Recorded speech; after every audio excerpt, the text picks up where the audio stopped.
Dr. Dre. And they called back, and he was like, man, I want you to come to the studio. So I came to Solar Records. I met him at Solar Records on Cahuenga Street, and we did one of the songs that was on my tape, but the song never came out. But once I heard myself in the studio with him, it was like magic, and you could just see it in his eyes and my eyes that we knew that this was going to be something special. And we just built a friendship. We built a bond. It was like a brotherhood. It wasn't like, you know, I'm older than you, I know better than you. It's like, I'm dependent on you. He really depended on me, like I depended on him, which gave me confidence whenever I was able to step into the foreground. I was very confident as opposed to being, you know, scared of the moment. That confidence also, you know, I think contributes greatly to that breakout moment, you becoming a star, which then led you to being sort of like the leader of your crew at the time. Can you describe what it's like to be kind of thrust into that leadership position? Have you always been a leader even before you were famous? Well, when I played sports, I played point guard and I played quarterback. And usually those positions are positions of leadership, where you have to lead the team and lead the troops and take control of the situation. So I had leadership qualities, but I was never a real leader. I was content with being in the background, being behind somebody. But once I got with Dr. Dre and I forged my own crew and created my own identity, the leadership role just felt like it was calling me. It was destined for me to be a leader. And I stepped into it and I became a great leader because I was one that had compassion and I had love and consideration. That's something that I had that a lot of leaders don't have. They either, it's my way or no way. I had a lot of consideration and love, which enabled me to, grow as a leader. We're at South by Southwest. We're talking about, obviously, your music career, your voice, and the music industry is changing, incredibly fast. You've adapted and thrived through all of that. And what is, in your opinion, some of the reasons that allows you to continue to evolve? Well, I always, I keep my ear to the street and I keep my feet to the pavement. And the way I can explain that to those who don't understand is that I always pay attention to what's going on in the industry that I'm in. Whether it's the new talent, whether it's the old talent, what's hot, what's not, what's in, what's out. And to have a pulse to be able to still be relevant is key. I've always maintained a level of respect with the artists, whether they're new or old. And they treat me with respect, so it's not like I'm an old man trying to infringe. It's like, that's Uncle Snoop, and it's all good. So you're talking about all these different artists who obviously look at you as Uncle Snoop, someone as a mentor. Is that an awkward position to be in? That even some of whether they're younger, they're older, that they look up to and they're getting advice from you? No, I love it. Like, that's the ability of being a leader and understanding that you're a leader and maximizing your strength. I'm great at that. I'm great at helping. I'm great at, helping you find a solution. I'm a problem solver. I'm the answer. I'm what you need. Innovating. That's what's up. And a lot of the people and artists that have needed you are those that you've had a chance to collaborate with. You collaborate across multiple genres, and it's spawned from rock to hip-hop to country to R&B. Everyone in this room is familiar with all those hits and collaborations. But being in Austin, one of those I wanted to bring up was Willie Nelson, who, people might not assume that would be a natural connection between you and Willie. Can you describe that relationship? And actually, I would love to know a story from when you were in Amsterdam, when you've got you and Willie Nelson in Amsterdam shooting a video for a record called My Medicine. That was one video shoot I was not able to attend, so would love to hear a story from that moment. Well, I don't know why people don't think me and Willie have nothing in common. First of all, we like animals. We like good music. And we like grass. So it's a natural, relationship. And I'm a fan. One thing about me if I'm a fan of yours, I don't have no problem with running up to you and telling you that. And when I was able to meet Willie Nelson, I told Willie, I said, Willie, I'm a fan. I love you. I know you may not think I do, but I know all your music. I start singing On the Road again. And he was like, but you know what, Snoop? I'm a bigger fan of your music than you are mine. My daughter loves you. My family loves you. So it was like, it was a beautiful situation where it was love at first sight. And then, you know, we went in the green room and had a conversation. And from there, that conversation sparked up the idea of,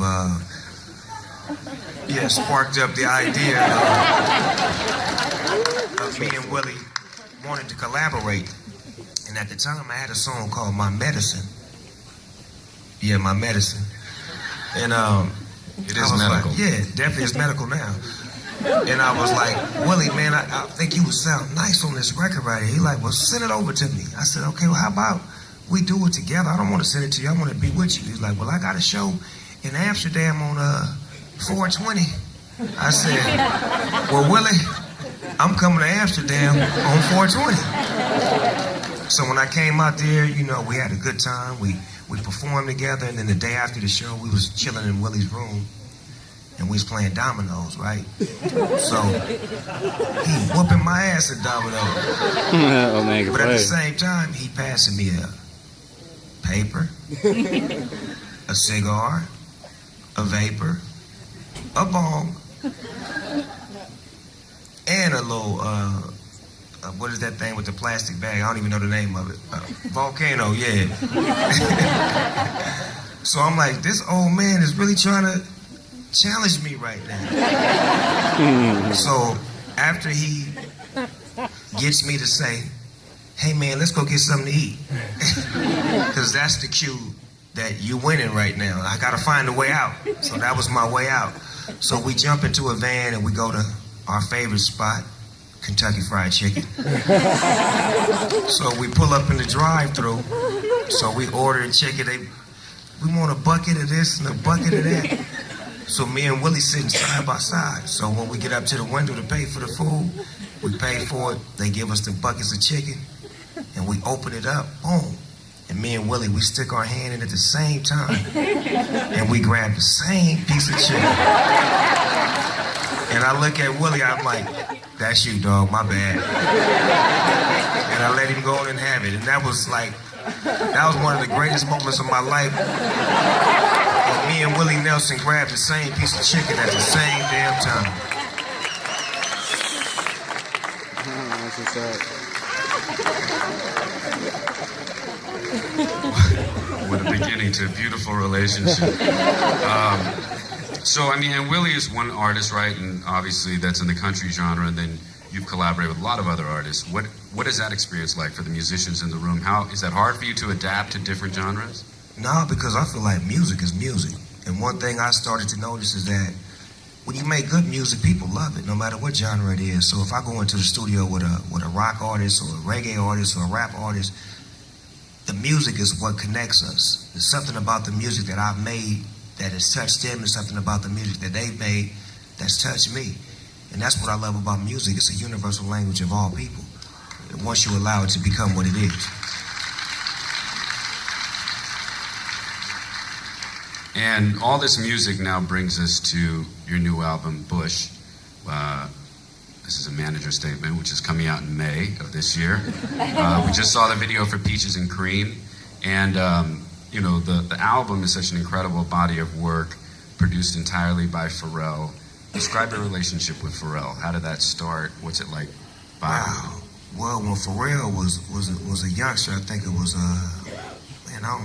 I was leaving No Limit Records and going on my own. And I loved the music that he was making. And I ran into him and I was like, man, I want to do something with you. And I think I went to Virginia where he was at, and I made a record with him. And from that record, we made another record and another record. And he was like, well, let's do this thing over here. And I got a song for you because I like the way you rap, but you ain't never really made a song about the ladies. Man, the ladies love you, Snoop. Because, you know, I was always, man, I don't love them hoes. And, you know, bitch. He like, man, he like, Snoop, you fly, man. The ladies like you, man. I'm serious. I'm like, for real. He like, for real. He like, I'm going to give you a song, right? The song is called Beautiful. He said, so he like, when you write it, think about your wife and your daughter. And I'm like, okay, I got you. And that let me know that he cared about me to put me on the lane of writing records for my people, because I was blindfolded. I didn't know that I could make music like that for the women and make music that was not considered soft, but it felt good. And he tapped me into a lane that I wasn't able to tap into on my own, and that built our relationship to where when we finally got to the day where we made Drop It Like It's Hot, it was like, we was like Batman and Robin. We was on. You know what I'm saying? Like, he sat right there and made that beat from start to finish, and he told me how to rap. He was like, you should. And he wasn't saying the words, he was just saying the melody, like. And for an artist, that's like, you love that. You love to get that, because that's half the battle. The melody is half the battle. The words is easy. And it just felt like we was meant to be. From that day on, we built a friendship, we built a love. I brought in Charlie Wilson, because Charlie Wilson was somebody that I love working with, and I felt like him and Pharrell together would be magic. I put those two together, and they made history, and it was just a love thing. It was about the relationship that me and Pharrell had on our own. Didn't nobody create this. Didn't no manager say you should get with him, or maybe you should work with him. It was something that we created, and to this day, we still love each other, and that's why we're making hot music still.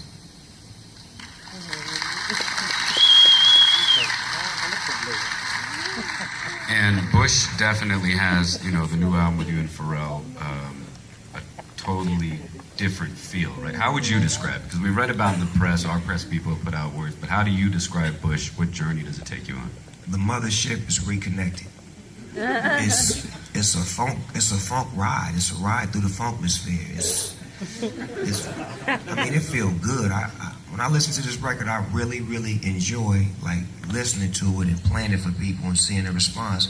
And a lot of records that I made in the past, you know, Ted, I don't listen to my music. It's hard for me to listen to Snoop Dogg because I'm Snoop Dogg. You know what I'm saying? This is true.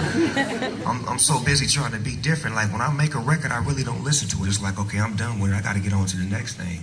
But this record right here is like it's living with me. It's starting to become a part of my everyday life. And when I go over to different countries and I play it and I sneak it in, I could just see the way that people dance to it. It's like it's a different groove. It's a whole nother, I don't even know how to explain it. It's just a whole nother groove line. And the visuals are very different, right? Like, you know, we saw the first video, and the videos coming up are crazy and ill as well. So where did that come from, you know? Well, Pharrell is a genius. I wanted him to complement his music. Like the sound should have a visual piece to it. And as a producer, sometimes you lose that privilege because the artist will take your song and go do a video with a bunch of girls in it and popping champagne, and you're like, well, that's not the vision I really had for the video. So I was able to say, you know what, Pharrell, what's the vision that you want? Because I've already done 100,000 videos like what I want. Let me see what you want. You know, what do you think it should look like? What do you think it should feel like? I trust you. I allow you to give me what you think I should have. And that's what the process has been this whole album. Dope. Well, we look forward to it, everybody. Bush, coming in May.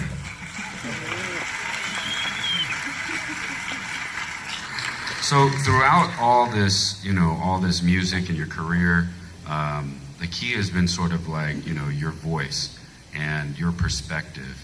You know, what do you think shaped that, and where did you find, you know, all of us have voice in this age of social media.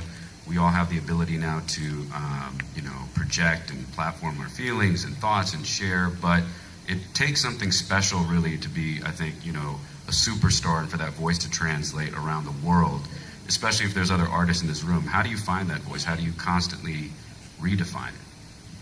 You got to work at it. You know what I'm saying? It's a work ethic. It's not something that you can just say it's a God-given wake up and have it talent. You got to go work at it. Anything in life that I've ever achieved, I've always worked hard. I worked harder than my competition. I've always looked at my competition as competition. And that's not negative. That's just I come from a sports background, so I love to compete, and I was taught to compete, and I hate losing. And that's just the attitude that I have. I love to win. When I'm on it like I want it. When I'm in it to win it. I mean, that's just the spirit that I have, and I embellish that. I embody that whole feeling as far as wanting to be the best, wanting to be great. I don't like being good. I want to be great because I grew up watching people good, and then I seen the people that was great, and some of them still here. And that's what I want. I want that greatness. You got to strive to be great if you want to be great.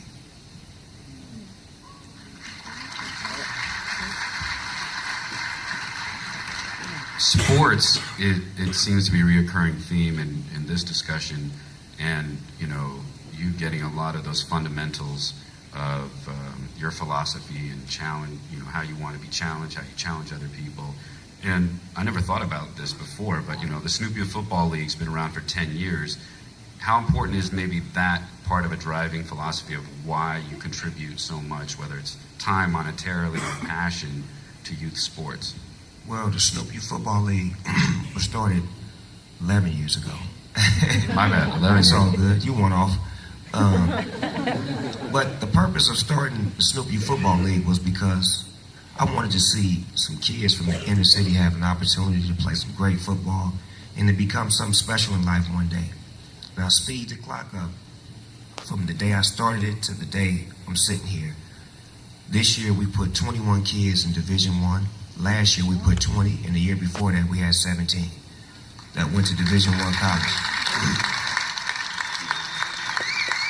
Thank you. And the thrill to me is that my son is one of them. And he didn't get what you would think he would. Snoop Dogg got money. I could have paid for him to go to school. He didn't want that. He was brought up in the Snoopy Football League, so he earned a 4-year scholarship to UCLA.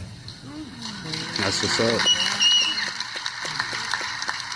And he's the first person in my family to actually go to college. So how do you think I feel? How do you think these parents are feeling in my football league when their kids who come from those areas where college is forbidden? In the hood, college ain't cool. You know what I'm saying? I mean, it's really not, but we made it cool. We made it cool to go to college and to learn and get you a degree because you can't play football unless you're smart. Football is a smart sport. You can't be a dummy out there. It used to be back in the days, if you was good, we just skip your grades. That don't happen no more. You got to have the right requirements, the right studies, and all of that. So now, it's a smart sport. So that's why I really wanted to put my hands on that. And another thing is that making music, I was trying my best to make a star, to make a rapper, make somebody like me, and sign artists. And, it never happened. It was so hard to try to make a rap star. And I've been nominated for 17 Grammys, and I never won one.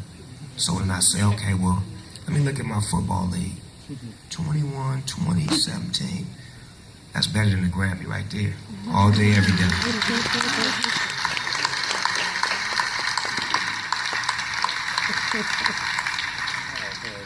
And sports is, by the way, speaking from a manager's perspective, this is an incredibly real passion of Snoop's. I mean, for me, sometimes I got to focus on the bottom line, and in the during the football season, there's tons of opportunities that Snoop always says, "Hold on, Ted, freeze. We're not doing anything," because it's all about being around for the kids during the football season. So this is a real serious initiative and passion of Snoop's.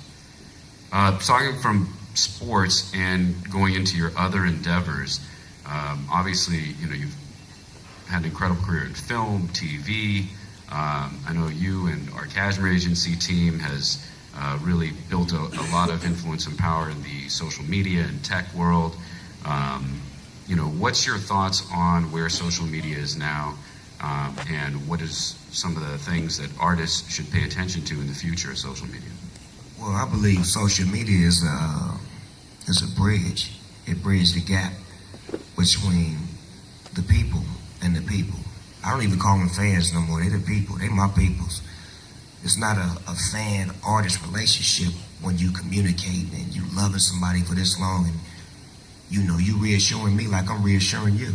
So it's a bridge between people now. So the social media gives you a chance to engage with people who love you, who've never been able to tell you that, because you can't touch all these people who love you. Now I'm able to get on Instagram or Facebook or Twitter and put up something funny, and my people tell me, we like that, Snoop, keep doing that. If I do something crazy, like, don't do that, dog, we don't like that. So it's an understanding. It's like I depend on them like they depend on me. It's a love thing. It's like, that's why my relationship with my peoples is not fan artists, it's people. It's like when they see Snoop, they know they finna get a picture. They know they finna get something. You know what I'm saying? It's a love thing. It's not like, oh my God, there's Snoop, I wonder if I can. It's like, dog, let me get a shot with you. Let me get a selfie. My daughter loves you. My grandmother loves you. My cousin loves you. My kids love you. My dog loves you. That is true. I've heard That's that. what it is. Yeah, and you're really open and share a lot on social media. I mean, you totally, kind of integrate it into your life and what you do. And, I know that there are, a lot of things when you talk about being able to connect with the people directly and sharing with them content, really having sort of an unfiltered process. Like, for example, like I know because we're up all night watching this stuff, but like YouTube, for example, like what are some of the stuff you enjoy watching on YouTube? Have you found artists on YouTube? Well, I love YouTube because it's a way to actually see what's out there. I've seen some great artists, great movie directors, actors, just talented people, to showcase their ability to be seen around the whole globe like never before. I've seen an artist from a small town get 1 million views, and this town only got 40,000 people that live there. So it's a way of getting all the way across the globe in a matter of seconds, especially if you're putting together something quality. And sometimes it don't even have to be quality, it's just got to be heartfelt. And that's what people got to understand. It's not about the money that you put into what you're trying to visually show. It's about the heart you put into it. Because I've shot movies for $100 million, and those movies didn't feel good to me like the movies that I'm shooting right now for like $10,000. And it's a heart, it's a love thing, and it's got to be a passion of yours to know where and what you want to see on the screen. Do you want to see money, or do you want to see a feeling? Do you want to see emotion on the screen? I want to see emotion. And speaking of that, like you are shooting these movies, $10,000, independent films, and I know that's always been a long time passion. You've always studied acting and film directing. For those that don't know, Snoop is a huge film connoisseur of all genres. And now that you're making all these, really passionate, spending a lot of time making these independent films, and one of, the focuses we've been talking about is your Trap Flicks initiative. Can you explain a little bit about that and why Trap Flicks? Well, Trap Flicks is it's an urban streaming network to all the filmmakers who can't get their movies in Hollywood, who can't get their movies distributed, can't get their movies picked up. And they have great movies that really mean something to them and their communities. And just, it may be a great movie in general that just can't get picked up. And what we like to do is provide a service for independent filmmakers, whether you're urban filmmaking, documentary, TV series. This is the opportunity for you to stream your visual piece on our network, which is trapflix.com. And it's something that's very creative because it's going to give people a chance to really be seen, heard, and talked about as directors. Spike Lee is a director that, to me, is somebody who would have really enjoyed this years ago, or somebody of his magnitude who makes movies that are cutting edge like him, where you don't have to go to Hollywood and get an approval or get a budget or get this or that. You're making movies that fit you and the people that you're making them for. For example, I don't remember when it was, I was shooting a movie called The Watch, and one of my homegirls had brought a VCR tape in the trailer, and she put the VCR tape on, and it was some church stuff. It was like a church play. I remember this. It was a church play, and it was funny, and it was real funny. It was like, man, go get us another copy of that. She brought us another copy back. And then 2 years later, the VCR became Tyler Perry. And Tyler Perry was the man that we was watching on this VCR tape doing church plays that a room full of people was seeing. It was only on VCR tape. And I watched that man point and direct at his audience and just service his audience. And then his audience grew into everybody. And that's what this Trapflix thing is about. We're aiming at one particular audience, independent filmmakers who can't get distribution. And then on another note, to make the streaming big, because we know that this company's going to get gigantic, we hooked up with the holy grail of the streaming technology, which is a company called NiftyTV.com. Nifty TV, Nifty TV. And they will definitely show you a way to make it more profitable and to get more bandwidth space. And I'm going to leave it at that and let Ted ask me some more questions. But I know it's a lot of tech people in here that really would want to get with what I'm talking about, and a lot of independent filmmakers that's in here. Reach out to us at trapflix.com so we can get your movies up. That's what's up. Awesome.